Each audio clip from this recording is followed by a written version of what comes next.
Hello and welcome to Canadiens Time. Tonight, we solemnly announce that Evgeny Dadonov has been traded. And it's hard to come up with words to describe the feelings of loss that come with this. He was a weird man. He was an old man. But he was a Canadian. And now we will not have his antics on the ice anymore to enjoy. And that's now there's just going to be a missing piece out there. His maneuvers into three opposing players and a pass that does not go anywhere. Only sometimes it would. And he would be so stressed.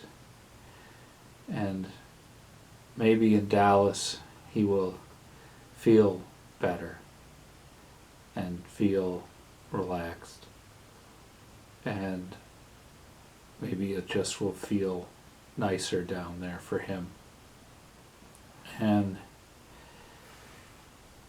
But now we have Denis Gurianov, and who the hell is Denis Gurianov? Well, let's find out.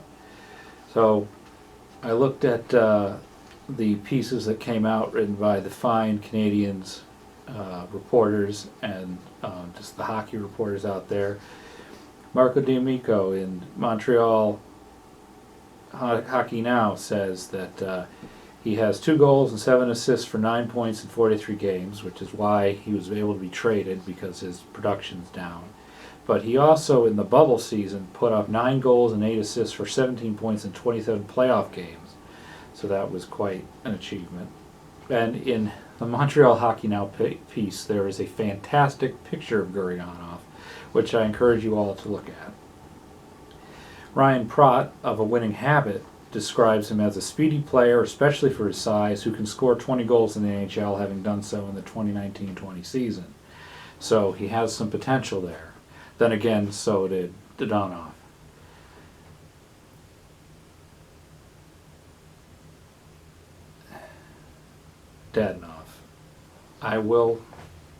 I can't even get the pronunciation right on the first try in his farewell address. I'm so sorry about that. I don't know. Dadonov.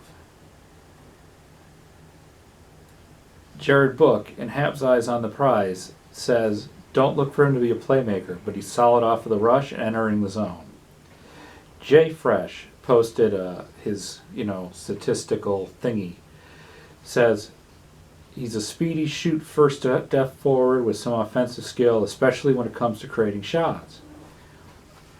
So that's sort of a introduction to Gurianov. His production is down, but maybe the change in scenery will let him unlock his potential. Now, of course, we also hope for the same thing with Dadonov, and it just didn't happen. So, but we did have a good time. So maybe Gurianov will. He has shoes to fill, because he either has to produce or he has to give us a good time. So that's where Gurianov has. And just another note on Gurianov. So basically, the deal with him is the Canadiens can qualify him at the end of the year for $2.9 million, or they cannot and just let him go as a UFA. So there's not a lot of. They're not locked into him. So that's just sort of another Kent Hughes move to not be locked into these players, and so we could see another Kent Hughes success here, and I'm just amazed at his maneuvering. Kent Hughes has just proven to be very cagey, and And we, some of us, we sit here and we're like, well, do something, and you're not doing anything, and do something. But when he does make a move, it's always something very interesting, and it looks like something where he's won. And even though we haven't evaluated it yet, I mean, Gurionov hasn't taken the ice in a Canadiens uniform, but on paper at least, it looks like this was a very good move for him. So that's all.